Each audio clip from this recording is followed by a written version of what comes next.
Let's start the second part with a very powerful tool that is used to protect your territory. It's a kick in response to an approach. I'm talking about this kind of kick.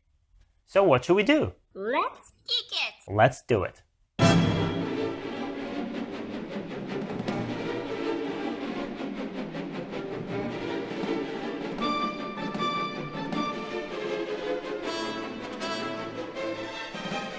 Whoa. Slow down. All of these are actually bad moves that disguise themselves as amazing sente solutions. Here's the catch though. They strengthen your opponent, that's for sure, but they leave a weakness behind. So they don't really defend you.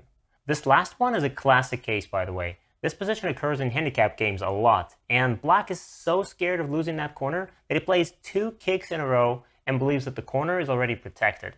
Wait, it's not? You bet it's not.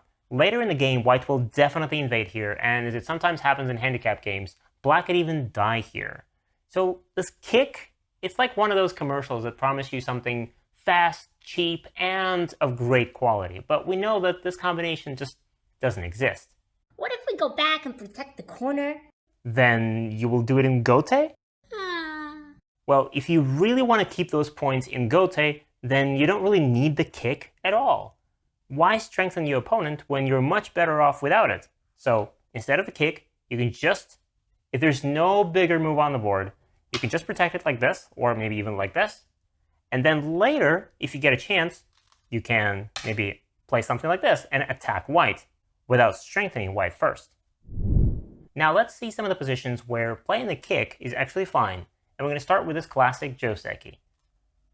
Let's say black plays 3-4, white approaches. And here, if black wants to keep the corner and black wants to keep it simple, black can actually kick. Kick once, white extends, and we jump. White will play a jump as well, and this is the end of the Joseki. Now, every time you play a kick, there's a weakness at A left behind, and before you play it, you need to consider how important that weakness is going to be. For example, here, in this 3-4 Joseki, the weakness is not really important because black is so close to the side. White has no way of invading here.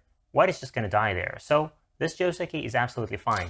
Black gets a few points, and white gets a stable position at the bottom. Another example of a good kick could be if we shift this entire position a little bit away from the side, like this.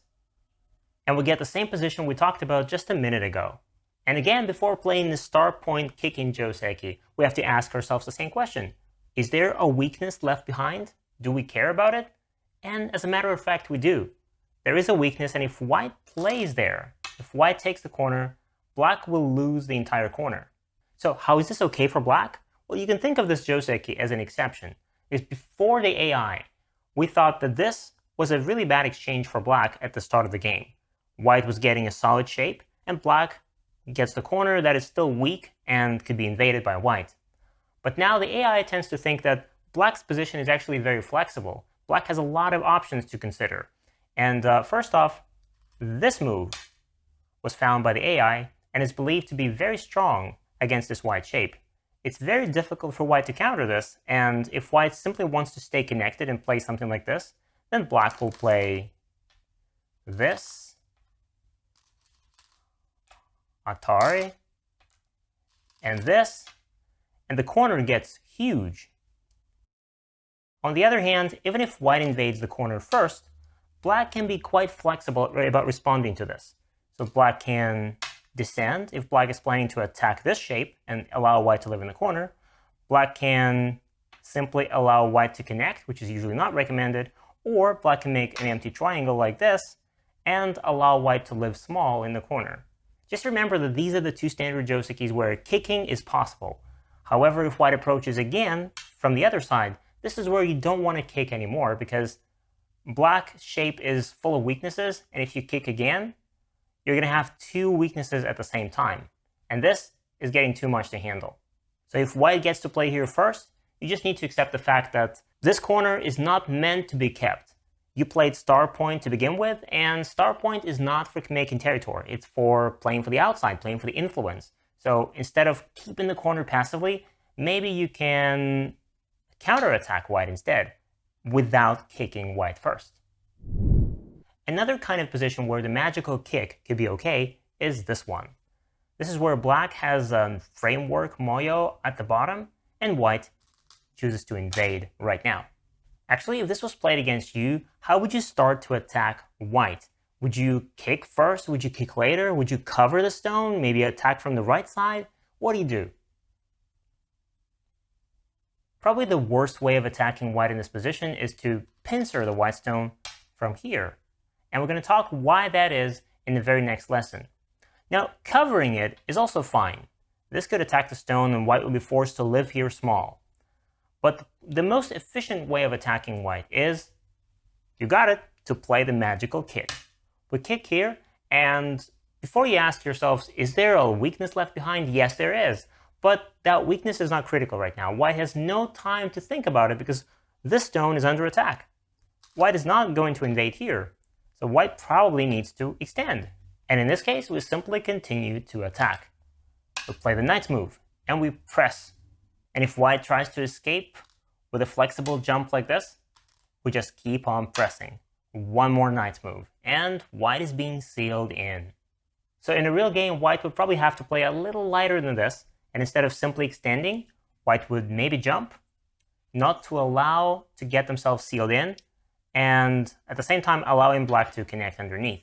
Black can press once again, and again, and after white jumps out, black can simply connect.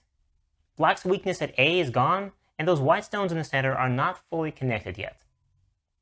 So we want to kick first when white invades like this, because we don't want to allow white to make this sort of flexible shape by attaching and maybe playing this. Now this shape would be impossible to kill. And the last situation where kicking could be a good thing that I'm going to show you in this lesson is something like this. Black has a 3-4, and white approaches, black plays this, and let's suppose white makes a 3-space jump. Oh wait, black here has a chance to kick and take the corner. Should we do it? I hope I didn't manage to trick you because I told you it was going to be a good kick and now it's actually a bad one, because you're not supposed to kick here. There's a weakness between those white stones, and if white doesn't do anything, black can invade here, maybe even right now. And if you kick white, let's see what's going to happen. We kick, we take the corner, but white will extend, and now white gets a perfect extension from the two stones. It'll be a lot more difficult to invade here. However, if this white stone just happens to be a little closer, for example like this, then this is a good chance for black to kick.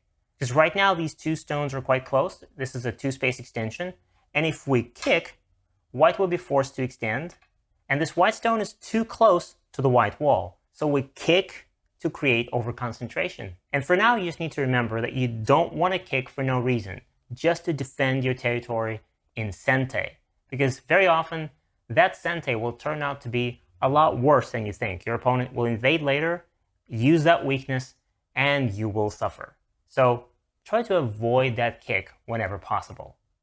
What if they go back and protect the corner? Then we do it in gote? I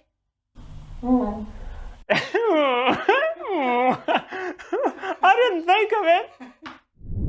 By the way, you can also watch these lessons on our platform, gomagic.org. Except there, you'll watch them with interactive quizzes right within the lessons and practical exercises right after them.